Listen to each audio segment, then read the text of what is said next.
Hey, welcome to Refocused Radio. Once again, we are here today, and just like any other time, we have a special guest today. Today, man, we have a true honor talking to the CEO of BooxKeeping. And BooxKeeping is something that you might want to learn about because it provides franchisees with a turnkey solution to start a bookkeeping business. And we have the true honor talking to the CEO of BooxKeeping, Emma. He's going to share with us his amazing story. I mean, you're talking about starting small and growing to something massive. This guy has an awesome story for y'all today. So first and foremost, I want to say thank you to you, Max. How are you doing today, man? I'm good, Shema. It's great to be here. Thank you for the opportunity. Well, I appreciate your time, spending some time with us. I know you're super busy. You're helping a lot of people, and you also are a mentor as well. So for our audience, kind of start with the backstory. What prompted you to say, you know what, I want to start this BooxKeeping as a resource for people to find solutions? Actually, it was a loss of business, the prior business that led me to opening BooxKeeping with my co-founder. So I have a finance degree and my co-founder had an accounting degree, and both of us, we owned a landscaping company, and it was growing really, really fast. And we grew it from 3 employees to 96 employees. We're very successful. But because we're growing that quickly, we did not pay attention to the financials, which was a shame for two finance people, not accounting people, not looking at that because we're just busy, hiring and buying equipment. And so 08, 09 happened, and people stopped building tract homes, and that was 90% of our business. And at some point, we ended up with 1 acre of land with a bunch of cranes, equipment, cars, and anything you need to run, landscaping with 96 employees. So we had all that and no new jobs. So we didn't have a choice but have a personal bankruptcy because we had to personally guarantee a lot of the stuff, and of course business bankruptcy. So the last thing we did, we paid every employee, and then that was the end. And we were just saying, hey, it would be nice if we had a good bookkeeper who would be doing our job and would run the financials for us. And that was just the first idea. But we opened a different business, we were more successful, sold it. And then at some point we came back to the idea of BooxKeeping, and we started a small bookkeeping company. And my co-founder was my wife at the time. So we're still partnering. We're not longer married, but we're still, in business together. So there is the other side of divorce, so it's not necessarily bad as happens in a lot of cases. So it's very good for us. We have 2 beautiful kids, and but nevertheless, when we started the business, it was literally me doing the sales and her doing the bookkeeping from the garage. And then the rest is the history. We hired the first employee, started growing the business, and at some point, we made a franchise out of it. And BooxKeeping is now a franchise, and we are selling these franchises all over the United States.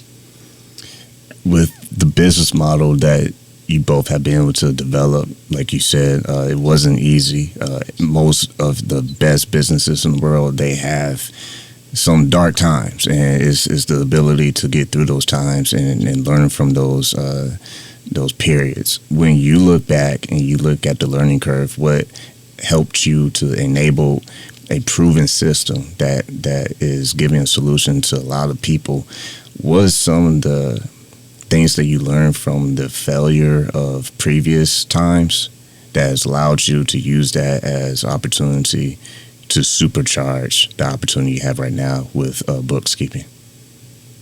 Well, the most important was the fact that we didn't have a choice but to move forward, because we had 1 baby and 1 baby on the way. So we didn't have an option of, hey, would be nice, we'll take our time. No, sir. We had to move quickly to get food on the table. And when the company had to close in 09, there was a big recession, so no jobs were available. So the whole country was affected. So it wasn't, depression, but it definitely was a recession. So it was a real estate bubble. The Wall Street banks were going down. So it was pretty bad. So no jobs were available. So it's not that me or Elena, my ex-wife, it's not that we could have gone and find a job, W-2 job that would pay the bills.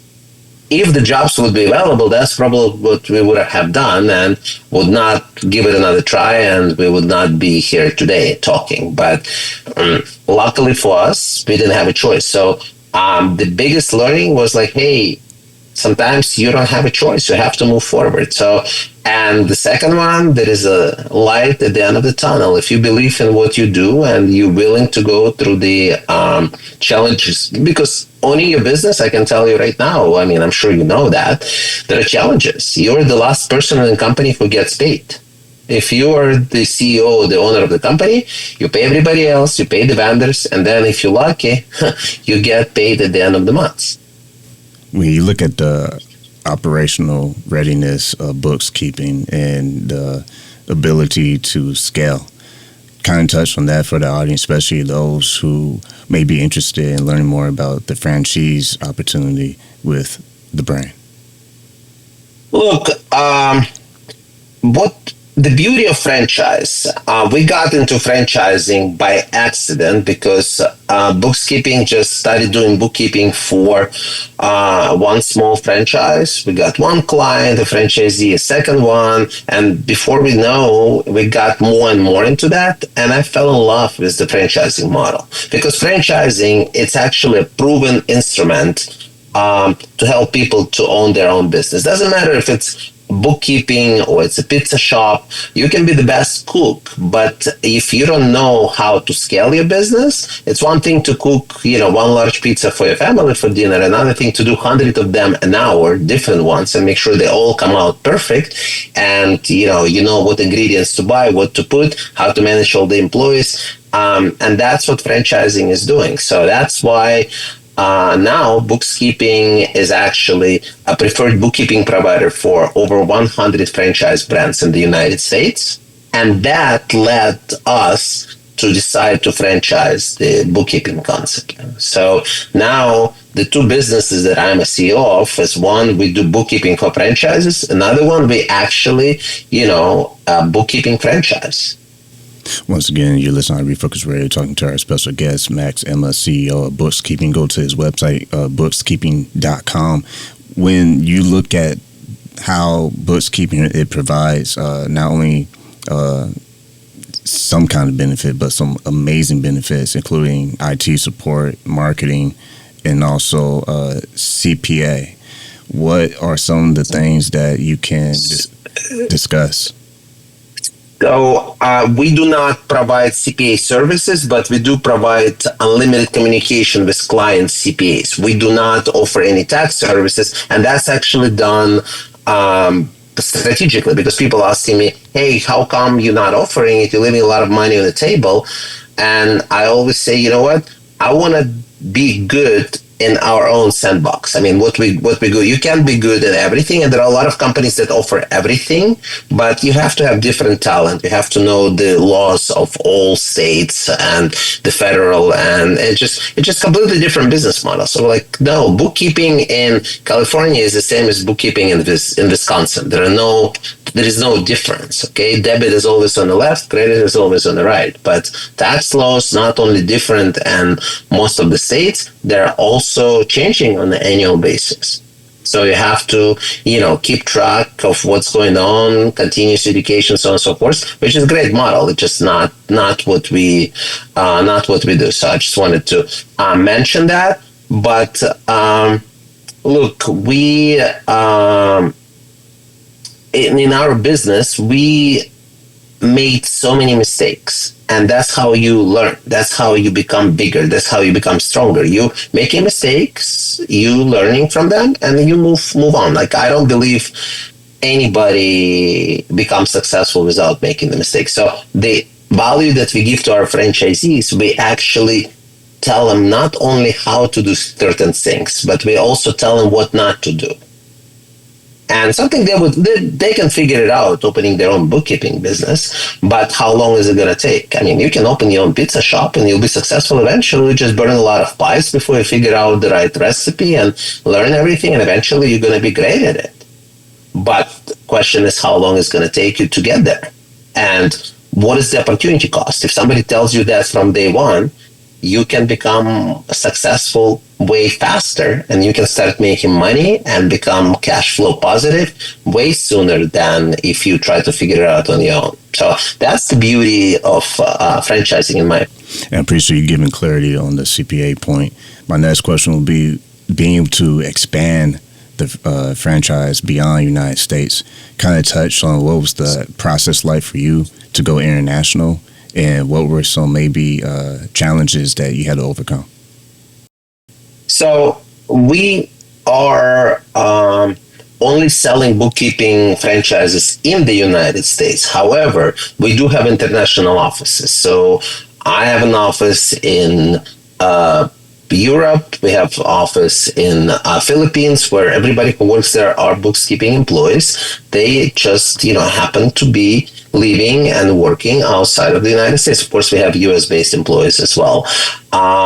And then also we do offer franchises to people who come into the United States, because bookkeeping is eligible for E2 visa, which lets people to come legally in the US without the minimum investment. And it's not like L1 where you need to have, or P1, whatever the name of this visa, where you need to have $1 million. There is no minimum on this one. So we definitely help people with this opportunity. So to answer your question, once you know the market, it doesn't matter. I mean, I'm an immigrant. I came 2 years from the former Soviet Union. So most of the employees of bookkeeping are not, originally from the United States. And I can tell you, a lot of franchisees of bookkeeping came to this country from another place. They were born outside of the United States. It's not that we're looking for them purposely, that they have to be, an immigrant, but it just happens. People come in, and I guess they get attracted to other immigrants starting this business. And, there is a musical Hamilton, which I really like. And one of the phrases there is just, immigrants, we get the job done. And, it's actually what happens, because when you come to this country, most of the time, nobody is giving you a red carpet. Nobody is rolling it for you. You have to go and work your butts off. I mean, when I came here, I was 18, and I never worked in my life back in the former Soviet Union. I mean, I was going to university, before that high school, so I was living life. And here, it's like, you have to. And my first job was cleaning the tables in a local restaurant. And for the person who never worked before in his life, that was a big eye opener. Like, what? That's it. The childhood is over. I have to go and start making money to support myself, to get through school.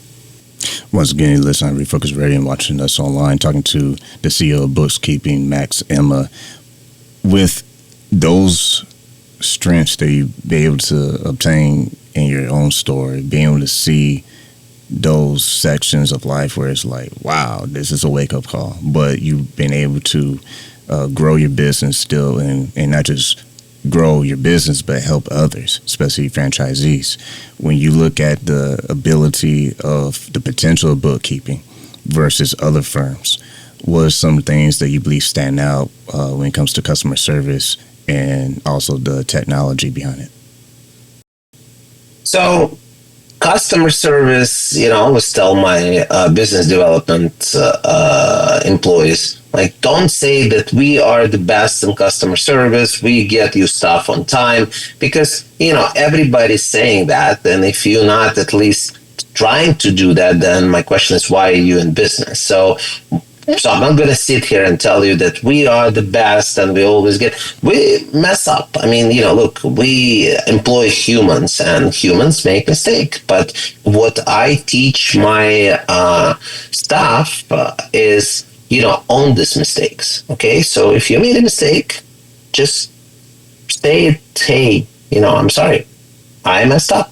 I'll learn from it, and then we'll be better next time. But I never promise people that we're never going to make a mistake. So it's The technology, yes, we have our own proprietary system that help us run the business and was designed for bookkeepers. First, we were thinking we were going to sell it, but eventually we decided not to. So now it's only available for our employees, our bookkeepers, and for our franchisees. But what we do is, technology making the bookkeeping process way faster. What took 4 or 5 hours, let's say, 4 or 5 years ago, now might take an hour, hour and a half. So I understand that. We embrace it. And so now we are able to keep prices relatively low because now we can do 3 clients at a time that it was taking us before doing, one client at a time. And for example, QuickBooks Online, that is, let's say 90+% of small business in the United States using QuickBooks Online. They're doing a great job by using technology and AI, making stuff faster. We are building our own robot right now that is like built on top of QuickBooks Online to optimize some of the processes, but which helps us. But what we are doing, we're passing the savings to our customers by charging them less. When you work with your employees and just work with people inside the business, we always hear on podcast shows, TV shows, what have you, coaching, the word delegation. How has delegating for you helped not just your business running smoother, but also entrusting some of the people in your organization to not just deliver, but have the capacity to do it as in a self-starter?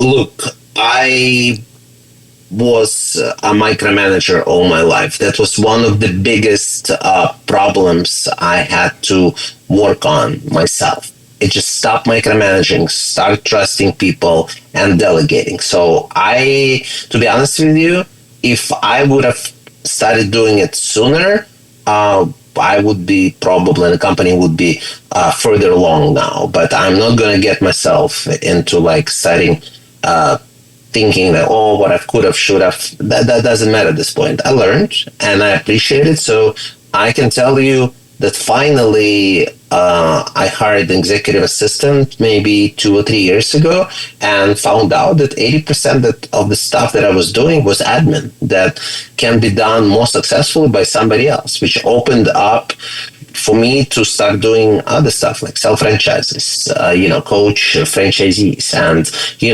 opening new businesses.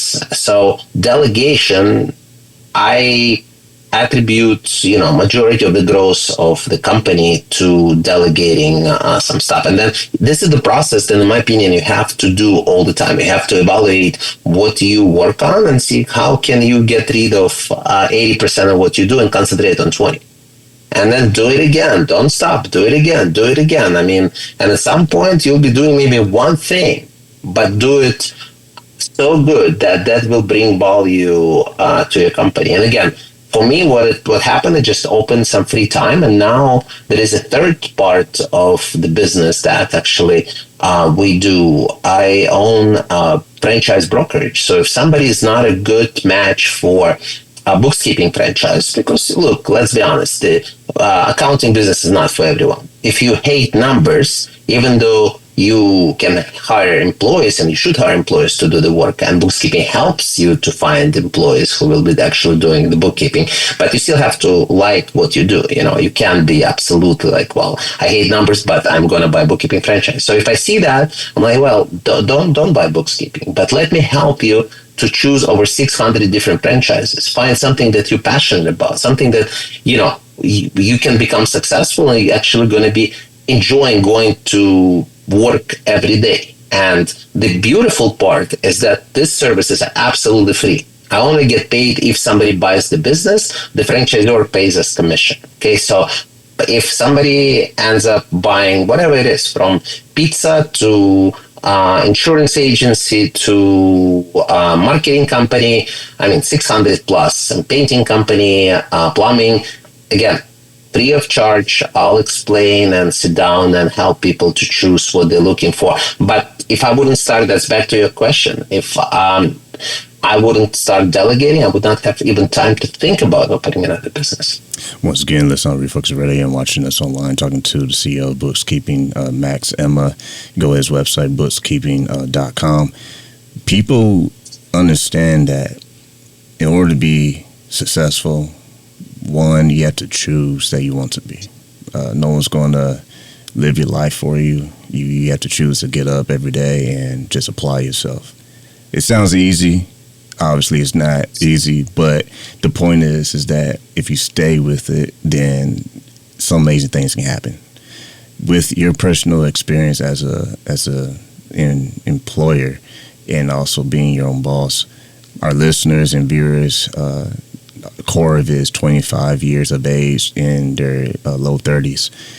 When you look at the younger people of the next CEO, the next person be the boss for themselves, based on all the things you've been able to learn, what's some good principles that they can hold on to when they start to explore building their own brand and business?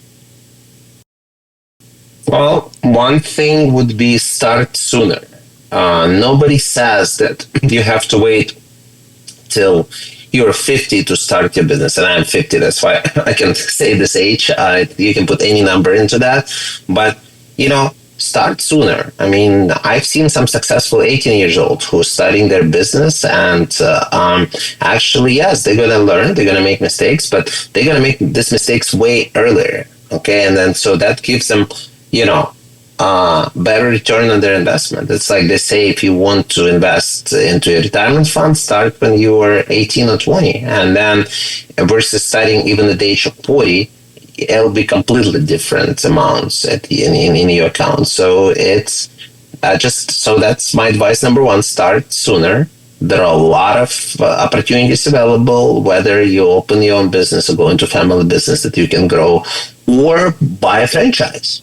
And not necessarily bookkeeping franchise. I mean, any franchise, because the franchise will train you how to become successful. A lot of it is hard work. I mean, you're not going to find a franchise that will do all the work for you. You're just going to be getting a paycheck at the end of the month.